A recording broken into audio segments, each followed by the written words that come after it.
Yo, what's going on, Winning Shot family? Listen, man, it's John. I'm back here with our NFL Week 1 recap, as well as a Week 2 preview for this upcoming week as well. We had a very eventful weekend in the first week of the NFL season. So I'm gonna get right into it. I'm not gonna belabor the time. I'm not gonna dilly, not gonna dally. This is a lot we got to get into. I know we're gonna keep it quick. We're gonna keep it short. So let's get straight into it, ladies and gentlemen. I'm gonna start my Baltimore Ravens because I want to address that first.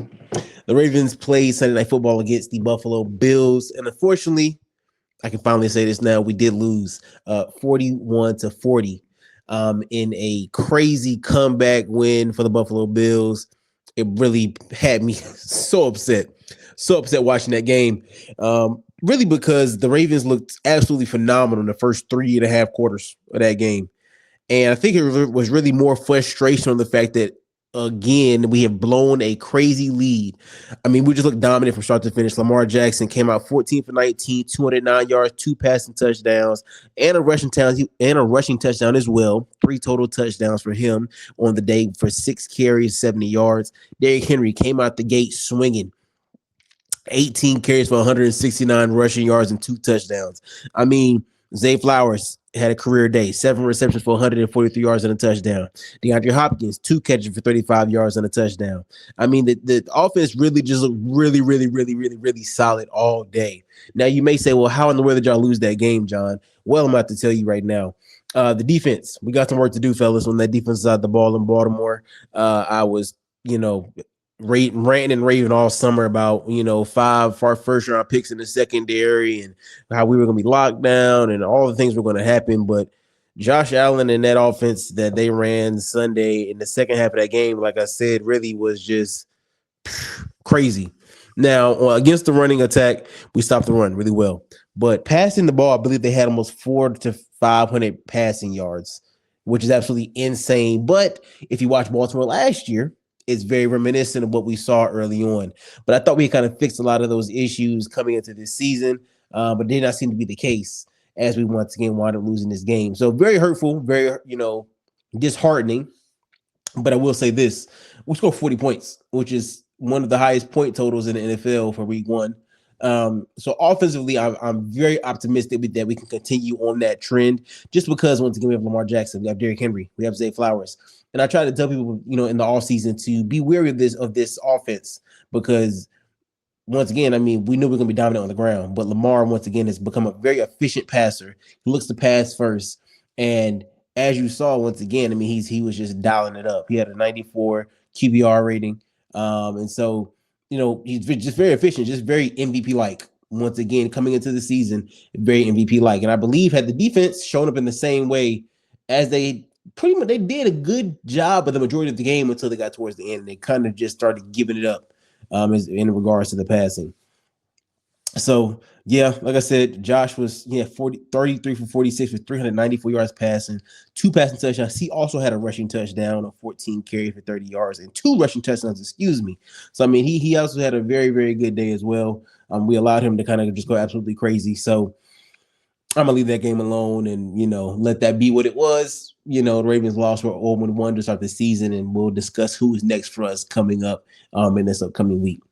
The next game, like I said, we had a lot of games to highlight. A lot of good games, a lot of games that I kind of knew the outcome of. So I won't touch on those, but I will touch on some of the bigger matchups. Another one that's really big was the Jets and the Steelers. As you know, as a Ravens fan, I'm an avid Steelers hater.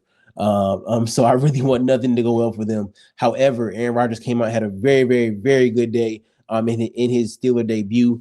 He was 22 for 30 with 244 passing yards and 4 touchdowns through the air. I mean, he was just dicing up that Jets defense up and down the field. His leading receiver was DK Metcalf, who was once again the newest addition at wide receiver in Pittsburgh. 4 catches for 83 yards, no touchdowns. However, he had a very good supporting cast in Calvin Austin, who went 4 for 70. He also has some other guys. I'm not too sure of who they are, but they all caught touchdowns. So, and of course, once again, another guy was Pat Freiermuth, who he did not score either. Very efficient. And then defensively as well, that Pittsburgh defense, once again, will always be tough. And so they had a very, very, very good defensive game as also led by, of course, you got the main guys, Mr. Highsmith, TJ Watt, You got some new guys. You had Deshaun Elliott. You got Patrick Queen. You got Peyton Wilson. Cam Hayward still out there. And, of course, the newest guy, Mr. Jalen Ramsey, who, if you did not watch at the end of that game, called game by breaking up a 4th and 5 that on a pass that was intended for Mr. Garrett Wilson. Those two were battling all day long. But that play was really sealed the win. Once again, that's 4th and 5. And so really sealed the win for Pittsburgh in New York. So they started the season 1-0. We'll move on next to the Buccaneers and the Falcons game. A lot of games were really close on Sunday. Buccaneers and Falcons, another close game, divisional game, 23-20 win by the Tampa Bay Buccaneers. Very close game, but Baker Mayfield was doing his thing. He was 17 for 32 with 167 passing yards and 3 touchdowns. 2 of those touchdowns came to the rookie, Emeka Ibuka, who was from Ohio State. The rookie young man, he had a great game, 4 catches for 67 yards and 2 touchdowns. And, of course, he had to get Mike Evans involved with 5 catches for 51 yards. And then Mr. Bucky Irvin, the running back, had a good day, had a touchdown through the air as well and had 37 yards on the ground. So they did enough to get those boys a win in Atlanta. So going into hostile territory in Atlanta. But we're also going to talk about Michael Penix a little bit. His day wasn't as efficient, but it was still, a productive first start for him. Bijan Robinson was the leading receiver with 6 catches for 100 yards and a touchdown. Michael Penix overall was 27 for 42 with 298 and a touchdown. Michael Penix also did run for a touchdown, so he had a combined total of 2 total touchdowns on the day in that particular game. So as we move on throughout the season, I'll be very intrigued to see how he is able to use his talents to, help the city of Atlanta and the Falcons as an organization kind of get to where they're trying to get to. I was very, not surprised, but I was very, what's the word I want to use? I was satisfied as well as, let's just say happy with his performance. Okay. Let's talk about the Bengals. The Bengals have been starting out slow for the past couple of years. They played the Cleveland Browns, a divisional opponent, and they squeaked out a victory, 17-16. If you know anything about the AFC North, man, it's always close. I think our games are always close no matter who we're playing within our division. It's usually a pretty close game. Joe Burrow came out 14 for 23, 113 yards and a touchdown. Chase Brown had a touchdown on the ground with 21 carries and 43 yards. The wide receivers, who you think usually are pretty big for them, had a very, very lackluster day. T. Higgins, 3 catches for 33 yards, and then Jamar Chase had 2 catches for 26 yards. I believe they both turned it up, but usually typical to typical Bengals fashion, they started off rather slow as it pertained to the season itself. The 49ers, another team that I was, wanted to talk about in regards to how they would come out in the season. They did come out and get a win in Seattle, 17-13. Once again, a divisional game. We see it once again, week 1. A lot of divisional games, they're all super close, as you can only imagine, because you play these teams every single year, at least twice a year, right? Brock Purdy. Listen, I was talking about Brock this year and him getting his money and was he going to be worth it and all things like that. We're going to talk about it here in a minute. But Brock did go 26 for 35 with 277 passing yards, 2 touchdowns, 2 interceptions. Christian McCaffrey, who was back in the lineup after we didn't know whether he was going to be back, after the week of injuries, decided to come back with 22 carries and 69 rushing yards. And then Ricky Parcell, who was their second round pick, I think, maybe the first round pick last year, came out, had a very good day, actually, 4 catches for 108 yards. So that was a very good outing for him, who has played his first game, if I'm not mistaken, in this new offense, because he's pretty much the leading receiver out there in San Fran right now, with injuries to Brandon Ayuk and then the trade to Debo. Of course, you had George Kittle, who scored a touchdown, 4 catches for 25 yards. And then Christian McCaffrey was also in the air with 9 receptions for 73 yards as well. Like I said, a super close game for them. Wasn't too much happening on the Seahawks side outside of Jackson Smith and Jigba, who had 9 catches for 124 yards. So, like I said, I'm interested to see how they pushed you on throughout the season also. The last game the last 2 games that we'll highlight will be the Packers and the Lions, who played at that. I watched this game. The Packers looked really, really, really good. Obviously, with the addition of Michael Parsons, who did get a sack in his first game in Green Bay. Man, he looked really good out there on that defense. They wreaked havoc all day. I thought on the Detroit Lions, so much so they wound up winning that game 27-13. And so, as you can only imagine, man, the headlines that were on this week were like, whoa, we thought the Packers were going to be, good, but they look really good. And if you remember last week, I picked the Lions to win this division. Well, listen, I'm gonna have to hold true to my pick, but I can easily see the Packers winning this division now, especially after seeing the Vikings and the Bears this past Monday night on football as well, which was also a super close game. JJ McCarthy wound up leading the boys to a victory after I thought he was going to be super bad. He did start off super bad in that game, but he turned it around and wound up leading them back to a victory. I believe it's 27-24 in Chicago. But after what I saw Sunday from Green Bay and Detroit, I don't think that the Vikings will be able to keep up with either one of them or the Bears in this division. So I think that the Packers will actually probably wind up winning this division unless something changes for the Detroit Lions, and quickly. Last game we'll touch on is the Rams and the Texans. So this game was big because Matthew Stafford, who once again had been injured throughout the entirety of training camp, came back and was able to play in this game. He did have a decent outing with 21 for 29, very efficient for 245 passing yards and a touchdown. Kyron Williams, 18 carries for 66 yards and a touchdown. Of course, the leading receiver was Puka Nacua with 10 catches, 130 yards, no touchdowns. And then right behind him was Devontae Adams with 4 catches, 51 yards, and a touchdown as well. So, as I mentioned earlier, I think that the Rams have the best opportunity to win this division. One, because they are healthy now, it seems as so, and the 49ers have gotten injured. The Seattle Seahawks don't look that good right now. That things can always change. It's week 1, right? But as you head into week 2 and think about that and think about division winners, I believe that we'll continue to see a trend that the Rams will continue to get better. Speaking of the Texans, CJ Stroud, man, he was 19 for 27 with 188 yards and an interception, no touchdowns. Nick Chubb looked pretty good in his Houston debut, 13 carries for 60 yards. And then receiving, Jaden Higgins led the receiving team for the Texans with 2 catches for 32 yards. In that division, let's talk about the Colts, man. I think the Colts were a surprise team for me in regards to them being good. They played the Miami Dolphins and blew them out in week 1.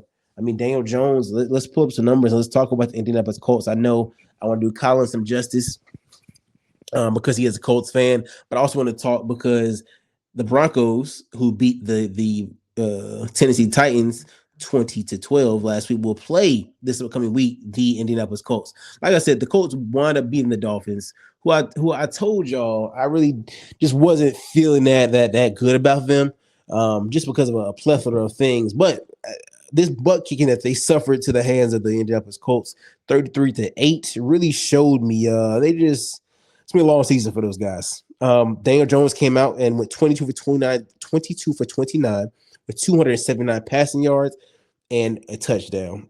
Daniel Jones also had 2 rushing touchdowns on 7 carries for 26 yards, with Jonathan Taylor leading the team in rushing with 18 carries and 71 yards. Michael Pittman Jr. was the leading receiver with 6 catches, 80 yards, and a touchdown.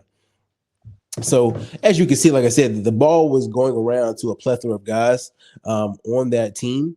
And so the Colts, were able to get that dub, and easily so. Really shut down the Dolphins and what they're trying to do out there. The stats really speak for themselves. Tua had a terrible game, 14 for 23, 114 yards, a touchdown and 2 interceptions. That touchdown pass went to Devon Achane. Tyreek Hill had 4 catches for 40 yards, and Achane led the team in rushing with 7 carries for 55 yards. So Miami has to figure some things out. Because this is not the way that you want to start the season. It's not the way that you want to kind of go through things with that kind of stain on your name right now. So it's gonna be very, very interesting as we push into week 2 and see the storylines and things that can and potentially will develop depending on how this week goes. Now, before I get into week 2, I just want to take a quick break and say, listen, thank y'all for all the support on the podcast. I know that we have been kind of sporadic when it comes to dropping episodes. It's been a lot going on with just guys and lives and jobs and buying homes and starting families and getting married, all the things. So we appreciate y'all continued support, continued love, continued camaraderie and collaboration, and supporting us on the posts that we post on Instagram and TikTok and everywhere else we post on various platforms. We appreciate all the love that y'all continue to do. With that being said, we will continue to put out episodes. We will be here. We will be consistent. I made that promise to y'all, and I talked about this We're Back series, and I believe we've been doing that, even if it's just been one of us. So if you just see one of us, I promise you that the content is still coming. The guys are really just working right now, doing various things in their lives for their jobs and for their homes. So we will have a day, and there will be a time where all three of us are back on the screen. But for the moment, we appreciate the love and support as y'all just support me, or if y'all just support Hundo, or if y'all just support Colin in various areas, whether it be Substack, whether it be a YouTube short, whether it be on TikTok, or doing like a Who's Better. We appreciate all of it. Because like I said, there would be a point in time we're all able to get back on here. And let's pray it's very soon. We're trying to get some things worked out with scheduling, but I pray we're back here very soon. So just want to take that quick commercial break and say thank y'all for that. I know I usually do it at the end of the episode, but I really felt compelled to kind of say that right now because I know it's a lot. And it means a lot to us that y'all do that and still support us. So with that being said, let's go ahead and push into week 2, ladies and gentlemen, because I know that it will be a big, big week here in week 2. There will be some really big matchups starting off on tomorrow night, which will be Thursday night. The Green Bay Packers will be playing the Washington Commanders. Will be a huge game. Both teams are 1-0. Both teams, as I mentioned, had good games last week. The Commanders wound up smacking the Giants in New York last week, and so they're on the road again, going to Green Bay. So it'll be a big matchup as Jaden Daniels has the opportunity to go on the road and shows can he, do it again on the road, and can he be that guy, right? And he's already proved that a lot last year, but this will be his first opportunity this year to show on the road on a strong Packers team with Michael Parsons chasing you. Can you get it done? Once again, this Packers team, has looked really strong. Offensively, Jordan Love looked really good last week. The defense looked really good last week for Green Bay. So will they be able to keep it up? So this will be a huge matchup to start to set the tone for week 2 for these teams. The Ravens will play the Cleveland Browns on Sunday. Once again, I'm going to do some highlights of what I think are bigger games. I'm not saying the Ravens are a bigger game versus the Browns, but it's a divisional game. We know how divisional games go. I'm expecting as a fan for us to do big things because of what I saw last week, but I also need to see how this defense responds to the adversity that they've been put through throughout this entire week with media noise. I'm sure people have reached out to them talking crazy. So I need to see how they respond to Cleveland. And I need the response to be loud, and honestly in a shutout fashion would be phenomenal. But as long as we win the game and it shows that it's not a close win, I'm happy. Another big matchup I think will be happening this week will be the Bengals and the Jags. It won't be super big in regards to the overall scheme of the season, but I think in regards to this particular week, I think this is a pretty big matchup because it's early on in the season. We're able to see both teams are 1-0 right now. Can the Bengals continue on this winning streak, where they're barely winning games, or will the Jaguars and Travis Hunter, who was supposed to get some more snaps from defense this week, be able to kind of step it up and say, hey guys, we're gonna start off and smack y'all in the mouth or get a win and put ourselves on a road to win this season. The Bills will be going to New York to face the Jets. Another divisional game. Could be close, should be close. The Jets almost beat the Steelers last week. Can they stop Josh Allen? Can they do what the Ravens could not do last week and stop Josh Allen, hold him to a certain amount of points so their offense is able to go up and score as well? The Jets also had pretty efficient on the offense last week against the Steelers. So I believe that they can get it done again. So, because I'm going to give my score predictions, not really score. I'm going to give my game predictions at the end of this episode, but I think that'll be another good matchup there. Some matchups that I also am intrigued upon. Let's see. I would love to see, once again, I know this Colts and Broncos matchup for our podcast specifically will be huge because Hundo's a Broncos fan and Colts fan is Colin. And so those two have been kind of added this week, about who's going to win the game, why they're going to win the game. I'll give my prediction a little bit later on in the pod. Once again, I think that game has the potential to be something also. The last game I speak on, 2 games I speak on, maybe 3 games I speak on. So let's do let's just do 3 games. The last 3 games I speak on will be this, in this order. I'm going to go from just the order I'm being shown right now. I think that this Eagles-Chiefs game could be huge on the season for the Chiefs. They can't really start this. They can't afford to start the season off 0-2. They really can't. The Eagles, though, are once again looking to show they're still dominant, even after last week when they had a close game to the Dallas Cowboys. I think they want to come out and show the Super Bowl was not a fluke. We still are that team. We still are dominant. So I think that they will also have something to prove as well. So it's going to be two juggernauts going at each other in week two. Surprises is actually not the Sunday night game, but I believe it will be really big for the winner and for the loser as the season continues to progress. The Vikings and the Falcons, I think, will be another big game in the grand scheme of the NFC. Just because I believe both of these teams will be closer to the top of their divisions, and that NFC South where the Falcons are is always, super shaky. So with them already being 0-1, they can't really afford to go 0-2 in the same conference. So it really will be an interesting game to see if Michael Penix can come out and be, even more accurate and a better player than he was last week, or will JJ McCarthy be able to start out strong and keep the Vikings going at home on that Sunday night game? Or will the lights be too bright for either one of these young men? And will somebody, piss out their leg? Tom will tell us on Sunday. And like I said, I'll tell you what I think here in a little bit. Last game I want to speak on will be the Bucks and the Texans. Once again, it's another matchup where I feel like the Texans really can't afford to go 0-2, not only in their division, but in the conference. So it really will be a testament to CJ Stroud, that team, what they can do offensively and defensively to continue to put themselves in a good position to win a game. They already lost one game away from the crib, so they're at home now. Can they get the job done with the Tampa Bay team who's coming to them? Tampa Bay, on the other hand, once again, really would love to go 0-2 because once again puts them in a good place in their division, puts them in a good place just overall. And so in the grand scheme of things, they really, of course, can use this win also. And to say, hey, we need to stay on top of being consistent as a team and as an organization. And Baker Mayfield continues to put up numbers, and these guys who, was it just the week? Everybody really, I think, is coming to prove, was week one a fluke or are we legit? That's what the winners are trying to prove. The losers are trying to say, are we looking to be contenders? Are we looking to rebuild? I think week two will give us a lot of indication of both of those things for these teams.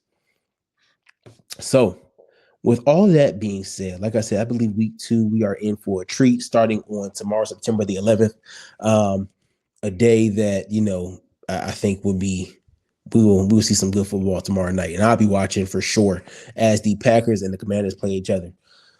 Whew, score predictions. Man, I tell you what, I have been all over the place with these score predictions the past couple of weeks between college and the NFL. It's week two. So like I said, it's still super early in the season. So really anything could happen and a lot of things could happen, right? So we're going to see a lot. But I believe I have some predictions that things could happen the way I think they're going to happen. So with tomorrow's game, I think it's probably one of the hardest games to pick behind the Eagles and the Chiefs game. Green Bay is at home against this Commanders team. Jaden Daniels, I think, is a phenomenal quarterback. I had him in my honorable mentions for my top 5 quarterbacks in the NFL. I'm coming into this season, and I believe that he will continue to show that and prove that as he goes into Green Bay tomorrow night. Like I said, the young man is just super talented.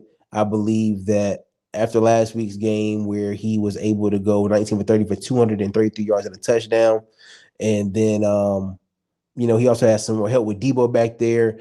Jacorian Crosby Merritt, their other new running back, hadn't heard too much about him till last week, but he had a crazy breakout game for his thing. And Debo also led the team in receiving with 7 catches and 77 yards. And so Terry McLaurin is still there. And so I think it gives him more weapons. But once again, you also have on the other side of this, Mr. Jordan Love, who's at the crib. You got a lot of young guys at receiver, but they're not sorry, right? I think these young men are very good at what they do. I think that, once again, you have Micah Parsons on that defense. And I believe that at home, Micah Parsons in front of this home crowd will be the difference. So I'm going to give the edge to the Green Bay Packers in a close one with the Washington Commanders, and allow Green Bay to start the season 2-0. Let's push on to Sunday. Sunday, my first game starts off with the Baltimore Ravens. This game will allow us here as a team to say, hey, are we good? Are we bad? I think this game will give us a great litmus test, because Cleveland always gives us a run for our money. So I'll say this. All right. Where was I at? Sorry, I had to take a quick personal call. I believe I was talking about maybe the Texans and the Bucks potentially, but big matchup. So I think it can a lot can happen in that game, and we'll see what happens here. But week 2, I think will be very very good for the league. It's gonna be a lot happening. Wins and losses will start to mean a lot now. Even in week 2, like I said, I know it's early, but things start to stack up. You lose another game, you 0-2. You win another game, you 2-0. You 1-1. A lot needs to happen here in this week. So listen, I pray that y'all are tapped in. I pray y'all are locked in.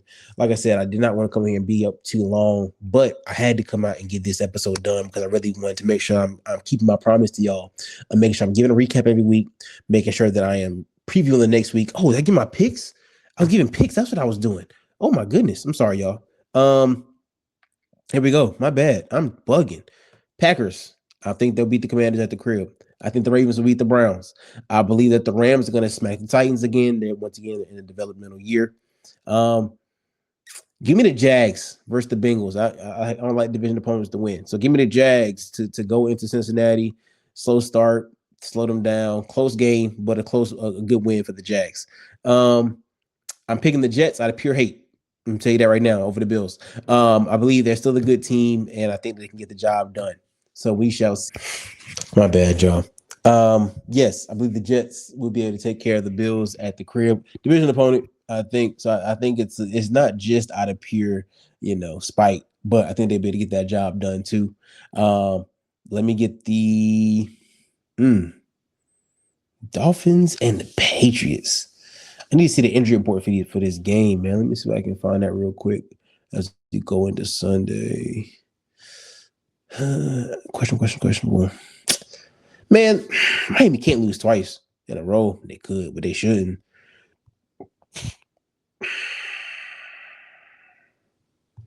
Let me get the Dolphins at the crib. Close one against the Patriots. Let me get the Dolphins. Cowboys over Giants. Let me get another one. Game 49ers injury riddled. Saints suck. Mac Jones versus Spencer Rattler. Yuck.